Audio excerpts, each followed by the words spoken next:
Hi, this is Tony Ruggiero, the Dew Sweeper. You're listening to the Tour Coach Podcast, giving you insights into golf instruction at the highest level, from on the PGA Tour to our learning center at Frederica Golf Club.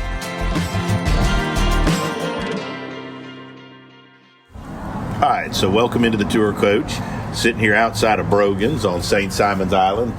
Thrilled to have with Kevin Kirk. Kevin, I've been wanting to have you on for a long time. We see each other all the time at tour events. One of the great teachers out there. Thanks for sitting in with me. Thanks so much. We have been talking about this for a long time, Yep. And we finally kind of got a little home game for you this week, somewhat. So it's nice to kind of be able to sit in a nice, kind of quiet place and sit just a little bit by the road, but it's quieter than inside Brogan. Yeah, and I like to do most of these with a glass of wine. So you've been out there teaching a long time. Doesn't make you old, just makes you experienced, right? That's right. And this is as much for me. Tell me your journey in teaching, how you got to where you are now. I think it's fascinating hearing teachers talk about where they started, how they got there, and let's talk about some of the things you've learned along the way being out there on tour. Well, I came into teaching as a failed player, like a lot of people. I was a good junior, good amateur, college All-American, and had all the earmarkings of somebody who could have some success playing golf for a living, and I tried my hand at it and pushed it down the track for about 6 years, and for whatever reason I just couldn't get myself organized to be able to play well enough to be able to justify staying out there. So I didn't really have a B plan at that point in time. I had graduated from college, had a degree, so I took a little time off just to try to reflect and figure out what was next. I took a year off and I worked in the oil field and did a bunch of stuff, traveled around the world and rough-necked. But just took some time away from the game to try to give us some space and try to figure out what was going on. And after a year of roughnecking, I decided that, the golf wasn't as bad as I thought it was. So I jumped back in and thought I'd try my hand at coaching. And I started at a little public golf course just outside of Houston in the area I grew up in. The very first day I went out there and fell in love with it. And so I've been doing it for 30 years, and I've got to see some pretty amazing things, along the way. I kind of fancy myself as kind of like a little bit of a Forrest Gump. I just kind of stumble along, and all of a sudden I wake up in these incredible moments and get to meet incredible people like you and see things that I probably shouldn't be able to see. But I think one of the cool things about what we get to do is the people that you meet and the people that you become friends with. Coop, who's sitting here, like, the caddies and the players and the teachers, and you travel so much together. It's fun, and they become like your family away from home. I mean, in many respects, we spend more time. I probably spend more time with Coop in a lot of respects than I do Yvonne, right? And so I totally get that. But I've admired your coaching and your teaching for a while. You've had obviously tremendous success, obviously with Patrick, and just the list goes on and on.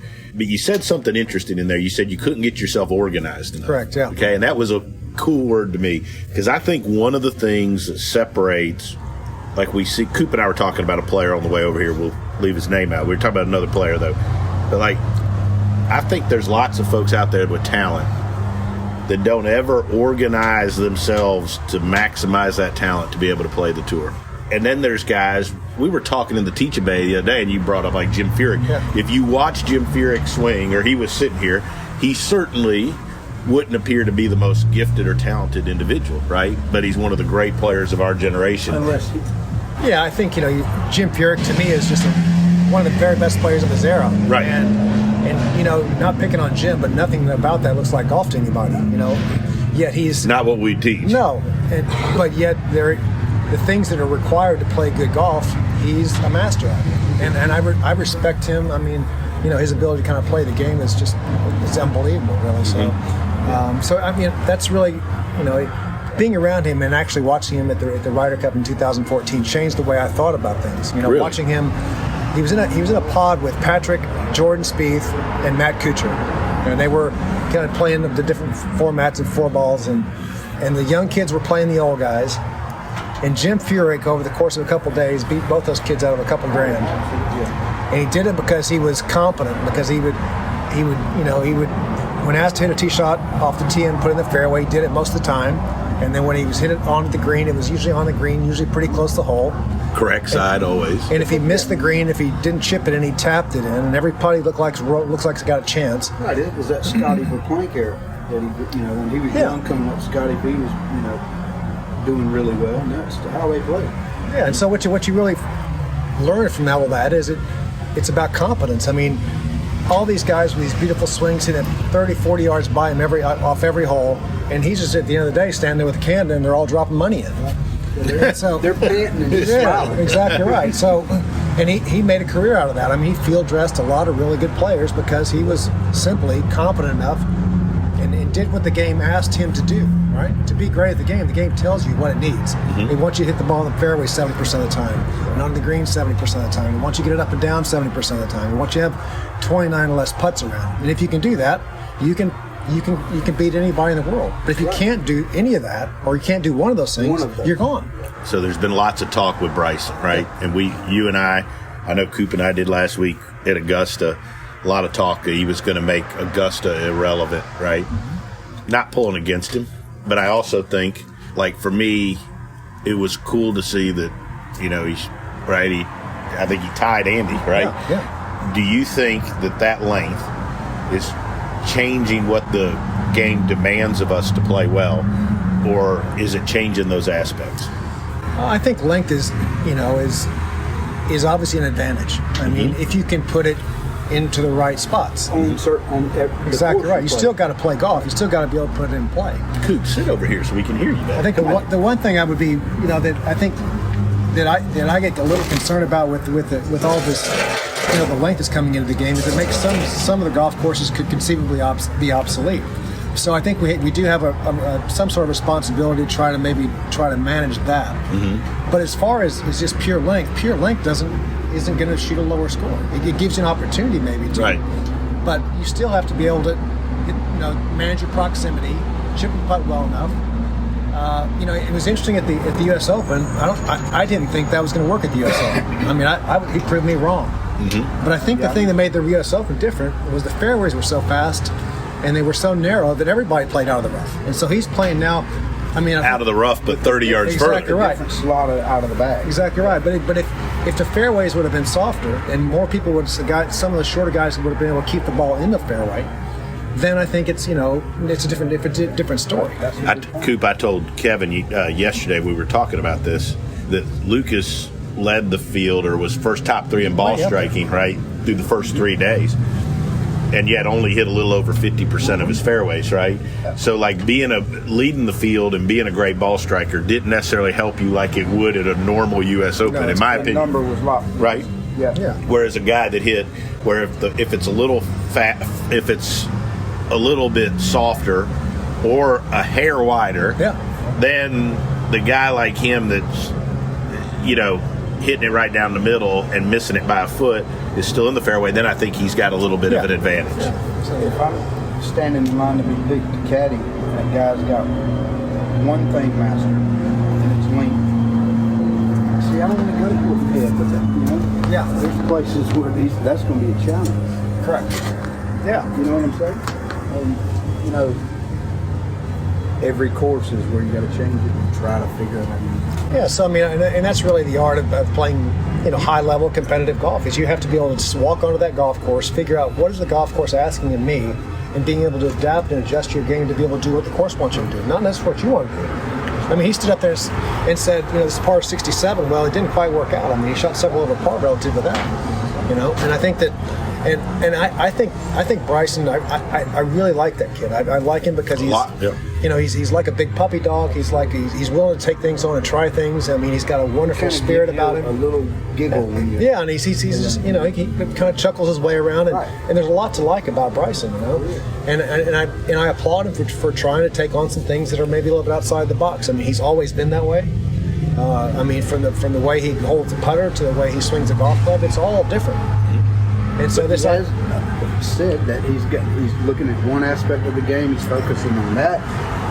Right, and so what happens is if you overemphasize one part of the game and you don't tend to the rest of the garden, at some point in time, the garden's going to start growing some weeds. Right. And so you have to. So you guys as teachers would have to reel that in.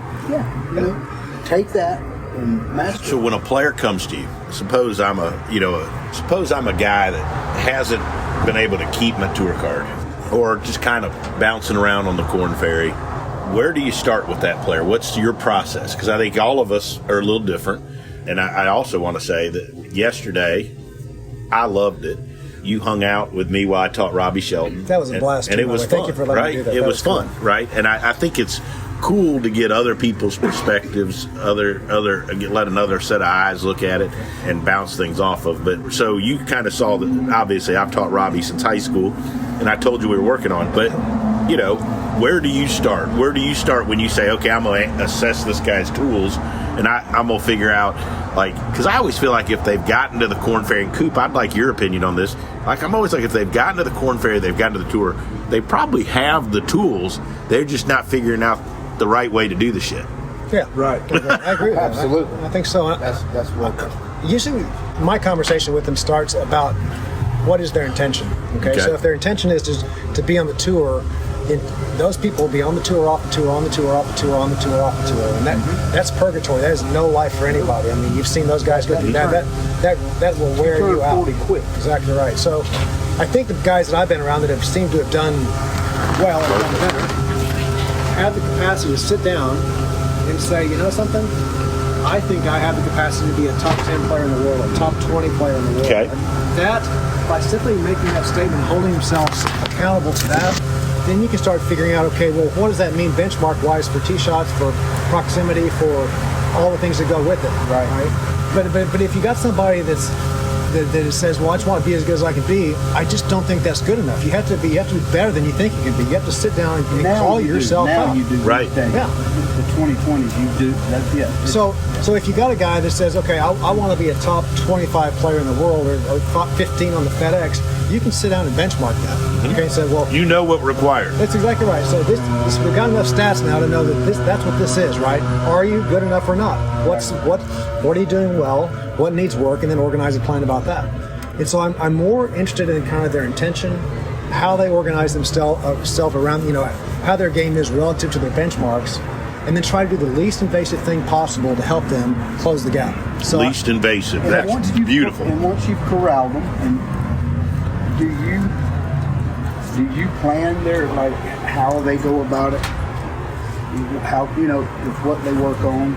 I try to help them understand how to do what it is they're trying to do. Right. So, for example, if they're let's say that their driving is not good enough. All right, let's start with the idea. Do you know what you're doing? All right. Let's say they want more. They need or want more accuracy. Yeah. Not just accuracy. So we can say, okay, well, do you understand why you're not accurate? Okay. Because it may be that I know either that the confidence scale. Exactly right. Exactly right. Well, it's competence, right? Either they're unconsciously incompetent. Mm-hmm. They're consciously incompetent. Mm-hmm. They're unconsciously competent, or they're consciously competent. Right? So it's taking them through that thing. Do I not want to know what I'm doing? I have no idea why I'm driving the ball out of play. Right. Or I know what I'm doing, but I just can't seem to get it done. Right. Or is it I'm not sure what the benchmark is, right? You got to get them to be able to get to the right question. And once they get to the right question, it's pretty simple, right? Well, I don't know what I'm doing. Okay, well let's talk about that. Or I know what I'm doing, I can't do it. Well, let's talk about why. Right. Or I had no idea that I had to be that good. I thought I could just bash it down there, and that was good enough. Right. And I think that's where, in our day and time, I didn't notice. A lot of these players, young players coming up, is because, to me, college coaches focus on how hard they hit it. And their college coaches, to me, are so infatuated with distance and overlook a lot of kids that can play their ass off. That's been my experience. I played college golf, and I've also coached a lot of kids in the college golf system. And I'm going to tell you, I'm not a big fan of college golf. I know I'm going to take on the chin for that. That's okay. I think a lot of them suck. But and I'll tell you why. It's a competition-based model. It's not about development. So they don't actually continue to develop the kids. They go out. And it stops and it's competing. So the idea is that they go out and they recruit the best talent they can find. They get them on the team. They get them in the pen, let them compete, and they go out and try to recruit the next group of kids, right? So there's not much development that happens. There's a few really good developmental coaches. Very few. But if you start looking at the institutes around the world, in England, let's say Australia, and some of these places around the world where you see these kids coming out that are like really, really well prepared, they do continue that development. So if you take a kid in the U.S. that at 18 years old has had a good developmental program, he's been working under Tony, let's say, heads off to college and gets in a college program where he can't see Tony, and all he's doing now is fighting, scratching, trying to keep up with the gym program and schoolwork and trying to kind of get out there and keep his spot on the team. Usually what happens is you get a couple of pretty good years out of them, but after a couple of years, that development starts off, they start on a downward slide. So most of the time, the kids... Well, then other people start trying to fix them. Oh, my gosh. Right? Exactly and then right. they've got... And then you take a kid who most of the time, these young players have had one voice. Yeah, correct. Right? And then they get there, and I found that a lot of college coaches want to be us. Mm-hmm. I'm probably going to take it on the chin for saying that, but... Right? Listen, but, I understand the system that they work in requires that they operate a certain way. Mm-hmm. So it's really the system's fault. It's not the coach's fault. They're doing what they're trying to do to kind of optimize their best chances to win. Mm-hmm. Unfortunately, it doesn't really do a lot for developing players. And so in these countries around the world where you do have they take those kids from 18 and they focus on developing all the way out to 24. In this country, unless they can kind of stay pretty close to Tony, let's say one of Tony's kids, where he can kind of get to him frequently enough to kind of get some feedback, he's going to get a couple pretty good years out of himself, and by the time he gets to a junior, he's going to start on a downward slide that he's not able to stop. Exactly right. So a lot of our best talent falls victim to trying to operate in that system. I think that's a lot of those kids that people sit around tables like this at a bar, and they go, well, you remember that so-and-so kid, man? That kid, when he went to college, man, that kid kicked everybody's ass. So you see a lot of really good freshmen and sophomores in college, college golf. But you don't see a lot of good juniors and seniors. And they should be getting better every year. I remember telling, I think it was Robbie Shelton, he left after his junior year. Didn't play great his sophomore year. Played awesome his freshman year. I remember telling him once the conversation came up, I said, my old buddy Wayne Flint, great teacher in Birmingham, said, if you go to college in any other profession, you go there to learn what you need to learn to go into the world to make enough money to provide for you, your family, and eventually retire. Correct. Well, so if you go as a golfer, and after a year of playing at that level, you've learned what you need to learn, you're ready to go. And I would say, if you're a really good player, college golf slows you down. You think Rory McIlroy would have done okay in college? You think that... that would have crippled him, right? Correct. Gotten under a coach, and the coach tells him, okay, you can't go to this tournament. Didn't you say something that you said got you in trouble? And you did too? Yeah. I'm going to say something that got you in trouble. I know somebody that was a great player that had somebody tell them they couldn't use their woods because he hit it real far. You know what I mean? Just to prove your point. Yeah. To prove your point. Now, I'm not saying that all the college coaches are bad, but I'm just saying the system is set up. It's a competition-based model. Not to make those kids better. It's a talent ID. It's about talent ID and competition. It's not about development. Mm-hmm. And those are two very, very different pathways. Right. Okay, the developmental pathway continues to kind of nurture those kids along and make There's sure some great coaches out there. Oh my gosh, some real unbelievable coaches. But I think that the system is actually set up, doesn't really gear itself for the developmental support that these athletes need. And I think, if you go back and look in 1982, we go back in time, let's say 84, 80 or 90%, let's say 80% of the players on the PGA Tour were from the U.S., right? Mm-hmm. 20 years later in 2004, it was about 50-50, right? Right. Now, it wasn't because everybody says, it's become a more global game. No, we got out-coached. We put all of our kids in this trough where it's like dog eat dog, right? And you got countries around the world that are actually taking those 18 to 24-year-olds and continue to make them better. So I think that our step forward in coaching in this country is not thinking about a junior up to 18 years old, right? In the Olympics, in Olympic sports, they consider you could be a junior Olympian until you're 20 through your 23rd year. Okay, you turn 24, you're no longer a junior Olympian, right? Now the reason that is because all your systems don't fully physically develop until you're 24 years old. Okay. So they're not going to compare anybody junior versus senior until all the systems are developed. That's sports science. Now we cannot like that, but that's the reality. That's the way it is. So in this country, at 18 years old, we ship them off to college and their development stops, right? So we're missing that 6-year window of development that these coaches overseas are using, right? And that's why we're getting our hat handed to us in the Ryder Cup. That's why the President's Cup is soon going to be out of our grasp if we're not careful. And if we don't take some sort of corrective action in this country, we're going to be on the backside of it. I think that I watch, but I think there's some wonderful, wonderful coaches out there in our country. No, a bunch of them. Obviously, there's some folks I think of, but I think then the kids get out of that program, and I think that they lose that. I had a great conversation the other day. It was at Augusta with Boyd Summerhays, right? And Boyd's son, unbelievable player. Better keep him right there in Phoenix, all I can tell you. Right, and that's what he did, right? He was like, hey, man, he's like, hey. And I told him, I was like, it always amazed me that, like, you go recruit a kid because he's an unbelievable player. So why would you change the team around him and not keep that development going when they got there? I don't think coaches do it being college. Right. Coaches do a good enough job of pounding their head how much it's not going to be a cakewalk. Yeah. This is a job you have to work out. Your days are full if you're playing or not. Well, I think in college they keep them busy. I mean, they're up in the morning, they're in the gym, they've got schoolwork. As soon as they get through, they're out, practicing. They got study hall at night. There's no free time for a student athlete. No. But the problem is that unfortunately, all that energy and time is not necessarily directed towards development. It's just them trying to kind of stay in this keep meat up, grinder. Keep up with the pace and not get behind. You also start looking at the accumulation of all that work over time on your nervous system, and all of a sudden you're going to find yourself in a neural deficit, and you're going to have some problems in terms of being able to get anything out. Okay, you burn their brains out, and you have a lot of kids walk away from college golf at the end of their career. Hate it. They just can't stand it because they've been overcooked. Right? So when you guys get a student that you teach for a long time, it's a special thing because you got, not only do you see and know what they do, you can basically feel it.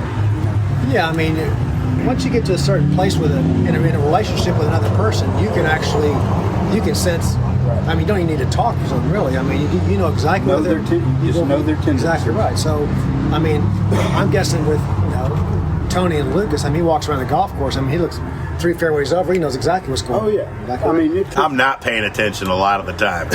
We know that. But let's say by luck or chance that you are looking. That is not accurate. That is not accurate either because he's out there all the time. Right. I see him. So yes, I'm kidding. But just by his body, his reactions, how it's good or bad. Another thing I think that we're talking being out there on the golf course, but I think one thing that is a negative about us always being out there is that players want an answer for every shot, right? A bad shot. And we had that today one time. Look, kind of looks, what was that? And I just didn't answer, right? What happened there? I just went, walked, right? Because there's a lot of things that happened.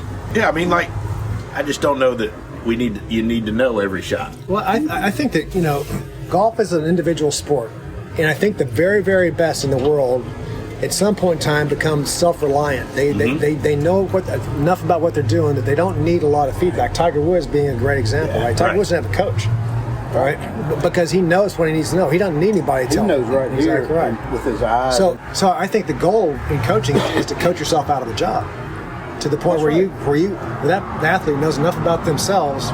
When they see something, they understand it, and they can correct themselves. I mean, that would be the best case scenario. And I think, especially as they get to be veterans, and I'll use Lucas as an example.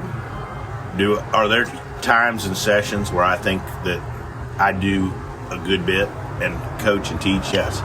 But I also think he's pretty self-reliant. He knows the couple things he needs to do, right? And I think they like having a set of eyes that confirms what they feel or think. But when they get to be 35, 40 years old and they've made it on tour and they've won majors, I mean, I don't know that many of us are jumping in and changing a bunch. And I think there's a bunch of folks out there that like to tell you they do, but I don't think they really do that shit. I think there's a high risk of changing somebody that's had success to kind of doing something. I think you can try to improve upon it. I think you can help them become a better version of themselves. But the success rate of people that have tried to kind of change styles or change techniques, after about 22 or 23 years old, you just don't see a lot of success. see a lot. You see It's grooved in. because it becomes, they already know how to do things, so it's just helping them to learn how to do that better, right? It's trying to Getting to where you can straighten cover your benchmarks, right? Can you drive in the fairway enough? Can you get it close enough to the hole? Can you get up and down enough? Can you putt well enough, right? Using your technique. Right. Using your technique. What you do. Exactly right. So, how has in the years you've been doing this, and especially the years out on tour, if it has, how has your thought process, what you kind of, I don't want to say believe in, but the things that you like or you look, how have they changed, if they've changed at all? I was a really technical player during my time period. I sought out instruction, and I had some of the brightest minds of the game that I had access to. So my knowledge, my golf IQ was high. Okay. So, who all did you take lessons from? Bob Toski was my primary coach. I went to see Mike Adams. I went to see anybody that would take my money. Right. Exactly right. But it was always just it was always me trying to kind of go to find out more about, to try to develop a better understanding. And so when I started coaching, I was super curious. I went and taught. I went to every seminar. At that point in time, the education system in PGA was pretty good. I thought we would, we had access. You had access to the Butch Harmons of the world and the top teachers, and could listen to kind of how they approach things. I went and watched other teachers teach for a long period of time. But so I accumulated a pretty good golf IQ, and I developed a set of things that I liked. Okay. And so when a person would kind of come see me, I would look at their golf game, listen to them talk about it, and then try to justify in my mind why my set of principles was going to lead them to success. Okay. What were your principles? I was way down the road in terms of kind of the physics, making sure the physics of it was good, the geometry was good. So, real neutral-based stuff. I would probably be something like Jim McLean stuff. Real neutral path, really good body motion, good time. That was, something like that. I was influenced by Ledbetter's thinking in terms of his early stuff. Kind of the golf swing stuff when he was working with kind of adds a thought or two. So, and the golfing machine stuff. It was a culmination of all that, plus my experience as a player, trying to kind of work through all that. So I developed some things that I was pretty convinced were going to work just fine. Right on. And I had enough positive experience coaching other players into that model that it would justify me continuing down that pathway. I got to see Toski teach. He's brilliant, right? I worked for 3 years. I caddied for Patrick Burke. Yeah, so see, he's down there all the time, right? Yeah, and I liked what he was magic, right? What he taught. So when I stopped playing, I had about 4 or 5 of my buddies that were still on tour, and they were like, "Well, you can coach me." It was like the blind leading the You blind. already had your own ideas. Yeah, so I thought it out. I was looking after the very first year that I started teaching. We had Greg Triggs, Brian Clare, Craig Canada. All that whole group of kids, right? So they're like, "You can help me," and I'm like, "Shit, I don't know what I'm doing," right? You didn't tell them that. Exactly right. That's a business model. Hey, that's back in the days where what they the tour changed names every year. But what they did know is they know that I had done my homework, and I had at least studied things well enough that I could possibly help them. You weren't going to mess them up. I was not, exactly right, and because I don't know that everybody nowadays can say. Well, I also had that experience as a player, and I knew how sensitive it was, right, and how careful you have to be. And it wasn't really until I kind of got down a little further down the road, I ran into a statistician to help me understand really actually what actually moves the needle in golf. That experience I told you about watching Jim Furyk changed the way I saw it. Yeah, from just being good to being phenom. The problem I had is I didn't even know what good was. So the thing that drove me out of golf is my perception of good was so high, because I was a big practicer, I was in the gym, I was doing it all. My perception of good was so unrealistic that I'd beat myself up, and I finally had to stop. You were way better than you thought you were. Oh my God! But you wouldn't let yourself be good. No, because So for example, to be a world class player, you got to hit the ball in the fairway about 70% of the time, knock it on the green 70% of the time, get it up and down 70% of the time, 50 to 60% of the time out of the bunker, and take 29 putts. That's what world class golf is. Now, and to me, it sounds impossible, but. Well, you guys know it. Well, to give you some scale, right? To break 80, it's only 50% of those things, right? 50% of the fairways, 50% of the greens, 50% up and down, right? That's Coop. He's grinding on 40 to 50 and 31 putts. Right. But I didn't know that. Now, here's a guy, good athlete, multi-sport athlete, that's me, big practicer, with 350, a couple of those big range buckets a day like we used to, right? Chip, pump my brains out, play golf, in the gym, doing it all. So my expectation was I should be able to do this at 90%. And so as long as I'm out there and I'm getting this 90%, I'm feeling okay. But the second that I start falling below that, I start feeling like there's something wrong. Right. Right? Well, 70% is all I needed. So my perception was skewed to the point where it drove me crazy. The game drove me crazy. I've never even thought of that. Right? So you see that a lot of the really hard workers, that's the path they end up on. Okay? Mm-hmm. So once I kind of... We know one. Yeah. I know. Yeah. We all know one, right? Right. So I think, the thing that was the thing that kind of, for me, once I started kind of looking, okay, what is actually good? Well, good is 70% of the time, 5% variance right to left. Okay, that's the tour window, the tour cone that they play into, right? So if they hit 10 shots from any distance, inside 5% of the distance, 7 out of 10 times in competition, you are good enough. Okay? So the problem is the second they miss one out of the middle of the face, it's not right over the top of the fly, it's like, what's wrong? Right. That's good. Stop whining. That's way inside the cone. So once I understood what good was, right, and the second thing, the intention I talked about earlier, making sure they were super intentional about what they were trying to do, and the last thing was just starting to kind of look at competence and not style. Once I got those three things on board, I became a much better coach. I could really help you. So it wasn't so much about style and what I liked. I still have things I like. I love watching Adam Scott swing a golf club. Who doesn't, right? I mean, everything about that looks right to me, right? Now, That's right. So, but if Jim Furyk comes in my office, am I going to stuff him in that box? No. Now, 5 years ago, I would have, and I would have ruined it, for sure. Okay, but if you take a step back and say, okay, how good is good? All right, 5% of the distance, 70% of the time. What's the intention of the player? Jim Furyk obviously wanted to be really super good, and then the last part is do I helping them just kind of move down that track and try to do the least invasive thing I can do to help them get to where they want to go. Makes it much larger of a window.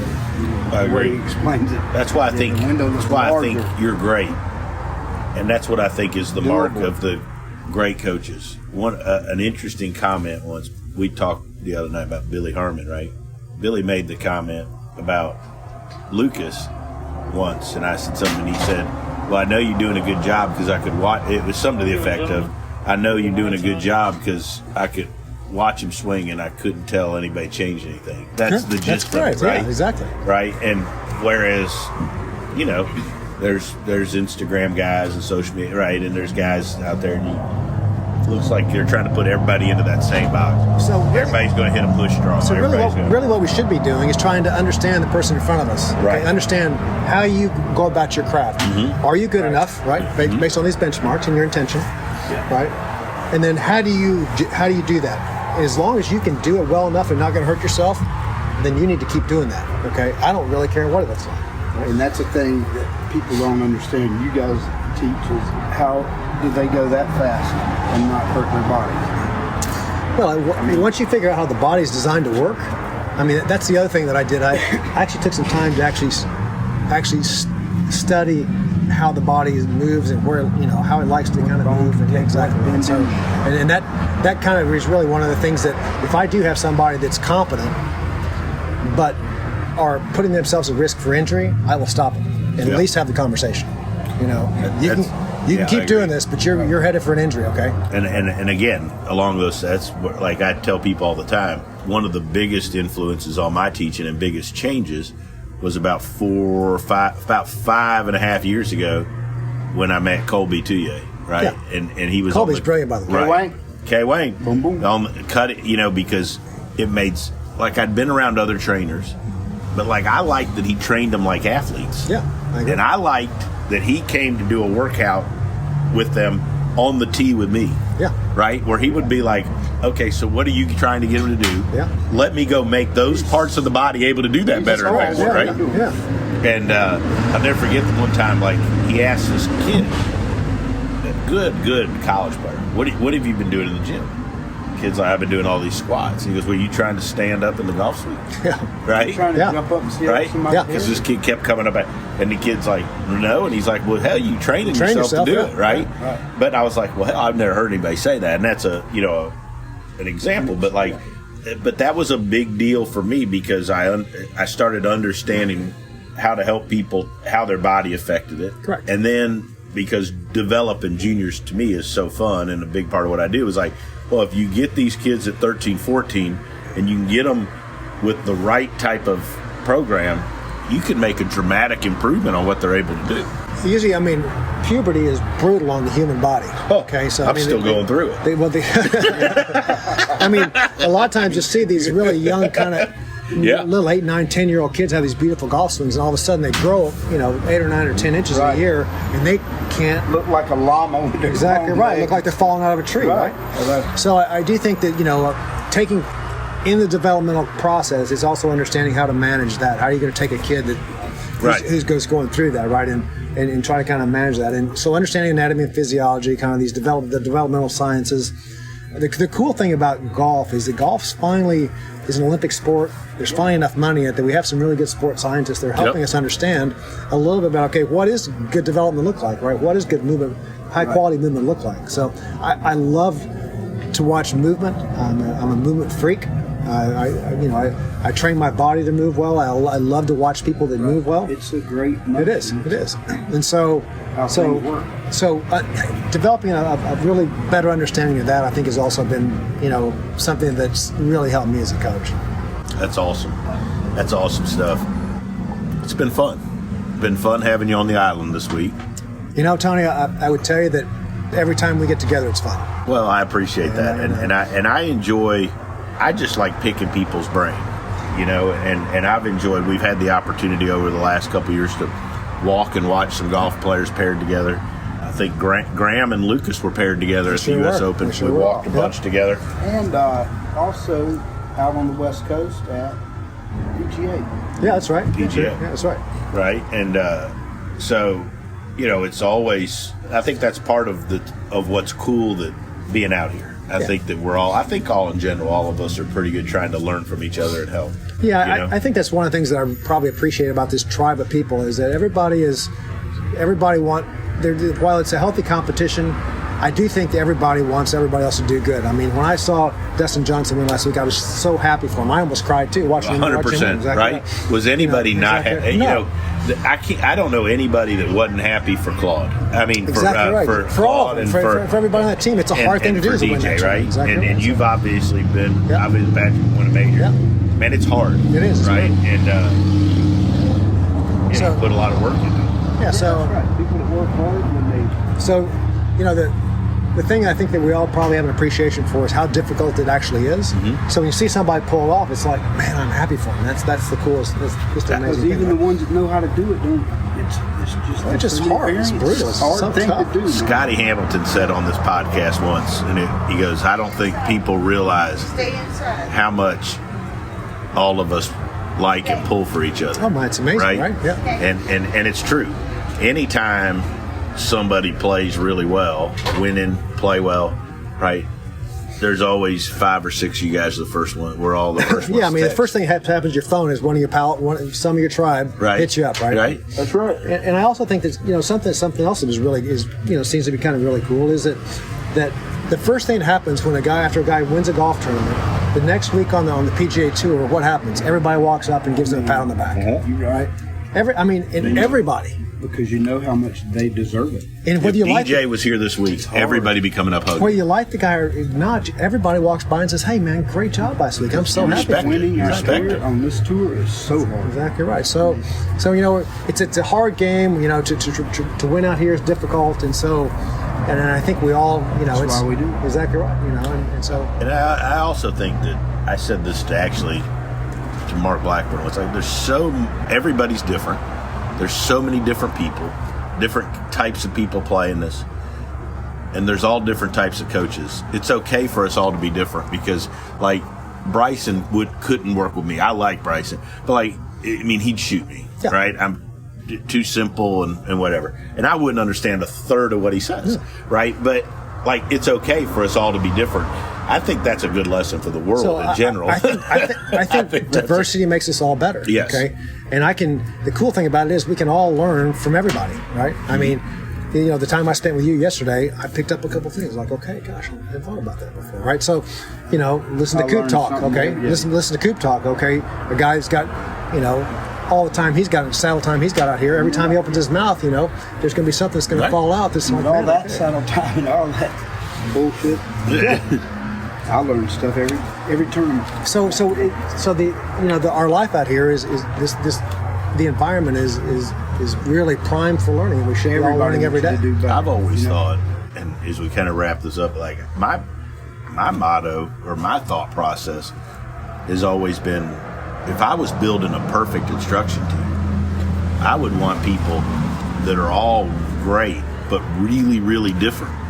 Because if they were all thinking like me, we'd all come to the same damn conclusion. That's right. And then there'd be a group of people we just wouldn't help because I can't figure the shit out. Yeah, exactly right. Or, you end up with this situation like you end up with in business sometimes where you have 5 people doing the same job. Mm-hmm. Right? So, right. A lot of that doesn't exist out here. As we wrap it up, it doesn't exist because, out here, because people will level it off. Sure. Yeah. I mean, you guys know enough to level it up.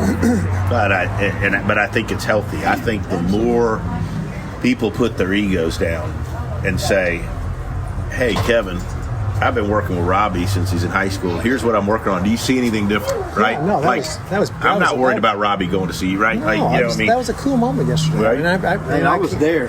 Believe it. And I really appreciate you feeling open enough to just say, hey, listen, jump in here. Let's have a look at it. What does that hurt? No, it's exactly right. It doesn't hurt. Kevin, awesome. Thanks for coming to visit us on the island. I guarantee you, in 2021, we're going to teach a junior weekend, a retreat over here at Frederica. Appreciate you coming and hanging out with us. And more than anything, I just enjoy the time. I enjoy us chit-chatting. Same thing with Coop. Coop, I mean, you're like family. I mean, enjoy it. And Tony, I love being around you. Kevin, it was an honor. Because I was trying to pick your brain the other day. I know he was. I knew where you were going with that. Telling Tony, I said, all you need to get in there. All you need to do to get my attention, if you want to go just sit and have a cup of coffee, you can ask me anything, and I'm an open book. So thank you. And I do want to kind of, before we wrap up, just thank Tony for all he does for us. I mean, he's out here kind of beating the drum, kind of making sure that the people out in the golf space get a chance to kind of hear from some of these people. So I was delighted to be here. And it's fun. It's fun. I enjoy it. I mean, I'm passionate about what I do, love it, but I also like to have fun doing it, right? I just couldn't do it if we didn't have fun, because we have a good time, all of us together. But awesome, Kevin, you're the best. Thanks, boys. All right, good. Boom. Thanks, good fellas. Thank you so much for listening to this episode of The Tour Coach with Tony Ruggiero. If you enjoyed this, make sure to hit subscribe, Apple Podcasts, Spotify, wherever you are listening to this podcast. You can stay up to date because we have weekly episodes coming your way with fascinating people in the world of golf instruction at the highest level. Make sure to subscribe and stay tuned. If you want to learn more about Tony, head over to dewsweepersgolf.com to get all the details on what he's up to. Maybe you want to see him, grab a lesson, or go to one of his camps, pick up his book, Lessons from the Legends. You can do that there. If you want to see Tony in action with some videos and other content, head over to golfsciencelab.com/Tony to get more info there. This episode was powered by the Golf Science Lab and was edited, mixed, and produced by Just Hit Publish Productions. As we go into year 2 of the Tour Coach, it wouldn't be possible without the support of all our sponsors. And I've had some great ones. And one of the things that I'm most proud of in my career and in my business is the fact that all of my relationships here and all these sponsorships have been long withstanding relationships, haven't jumped from sponsor to sponsor and manufacturer to manufacturer. And I've always prided ourselves in special relationships and when people work together, support each other, and we've all put out great products for the benefits of everybody else. So I want to give a special thanks to these folks that have been with me for such a long time, and that would be the folks at Shrixon, Cleveland Golf, and Zexio. Couldn't ask for a better manufacturer to be aligned with, and not only do they put out great product and great support, but they're first-class people, and they believe in what we're doing here on the Tour Coach and with the Dew Sweepers, and also Vineyard Vines. Ian, Shep, TJ, and all the folks at Vineyard Vines. It's hard to keep me looking good, but they do a fantastic job. And they're like family. They support everything on the Dew Sweepers, and we're so proud to be affiliated with and support the folks at Vineyard Vines. So if you're out there, you're listening to the Tour Coach, please support our sponsors, Shrixon Cleveland Golf Zexio, as well as Vineyard Vines, and keep listening and keep enjoying hanging out with us here on the Tour Coach.